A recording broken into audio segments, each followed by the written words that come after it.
Hello, my name is Christopher Mulligan. I am the founder and clinical director of GroupWorks West. We are located at 3685 Motor Avenue in West Los Angeles. We offer a wide range of services for children, teens, and young adults diagnosed with developmental and psychiatric disorders. We also offer family counseling, individual counseling, parent management training, and school consultation services. Today, we're going to talk about the objectives that we have for our group program that focuses on children and teens with autistic spectrum disorder. There are many choices out there for group. There are many different approaches, and we're going to take time today so that you can understand our unique approach and the way that we think about group and the way we think about helping children and teens with autism. Now, when children come to group, and teens as well, they often come lacking an experience of social community. Many have been marginalized, ostracized, teased.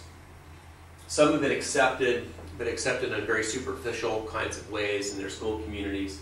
So our number one objective for a person that's just come into group is to have them experience a sense of social community.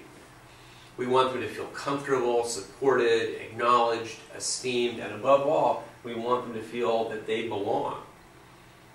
And we make this a priority. This is our number one priority for someone who's just coming into a group or a group that we're just starting. We want to build social community. Now, in a way that's very much related, we also want to build social motivation in each member who are in our groups. And by social motivation, we mean the organic desire to connect emotionally with another human being, to engage with that person, to collaborate with that person, to experience pleasure with that person, to be engaged in teamwork with that person. We want this to be the wellspring of social skills. We don't want to have our group members memorize social protocols, eye contact, handshakes. We want them to be internally motivated to be socially competent. And the way we do that is we create social motivation. And how do we do that? Above all, we do it by having a good time. Groups have to be an experience of pleasure, enjoyment, laughter. And through that, and through the building of community, comes the desire to be socially competent. Now, one of the other primary objectives is getting autistic spectrum kids to enjoy the journey and not the destination. Most kids with autism are very end-focused. They want to know what's going to happen, and they have very clear objectives as to what they want. And usually what they want is to engage with objects of special interest, whatever they may be: trains, planes, books, particular kinds of movies. And they don't have any intrinsic sense of what it's like to enjoy a process of taking a bike ride and just hanging out, or going on a walk and talking, or being in the backyard and playing without any particular end in mind. So our groups are focused on the journey and not the destination. We don't really plan where we're going to end as much as we want to focus on how we get to wherever we go. We're the how to get there and not the what we do at the end. So we're very much focused on let's enjoy the process, let's enjoy what we're doing right now. And we also are very careful not to introduce objects or areas of special interest into what we do. Our space is very clean, very little visually to get engaged with. We don't have any toys out. We don't have any board games out. The space is visually neutral, and it actually helps this process. It's very important how you set up your space, and we believe to keep the space simple and clean and neutral. Now, one of the areas that are very important to us, and this is particularly true as we get into our teen groups, is the capacity to give feedback and accept feedback. We want the group to operate in such a way that people get meaningful feedback about how they're behaving and how their behavior affects other people. And we also want them to learn how to give feedback.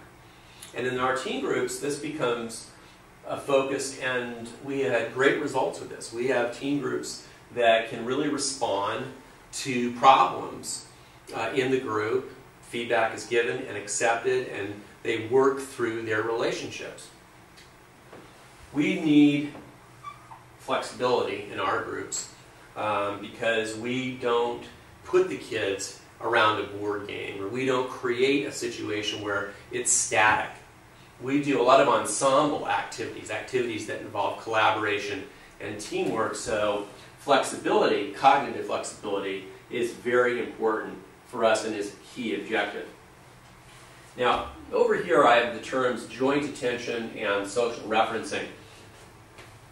Children and teens and young adults with autism have compromised joint attention, and what that simply means is they don't pay attention to the same process, object, or activity that their partner is engaged in. They have their own extraordinary abilities to focus, but they don't jointly focus. Correspondingly, they don't reference, and social referencing means looking at a person to get information from them. This is why the demand for eye contact is pointless for autistic spectrum teens and adults, and because at the end of the day, they don't know what they're looking for when they're told to make eye contact. We want them to reference people's faces for nonverbal information. So we want to increase their capacity for joint attention and increase their capacity to look at their partners or the adults running the group for social information. So increased joint referencing and increased social referencing. We also want our groups to focus on the needs of the group as a whole. We want them to learn to prioritize group and prioritize the group's needs, preferences, and interests over their own, which also then creates a greater sense of social community.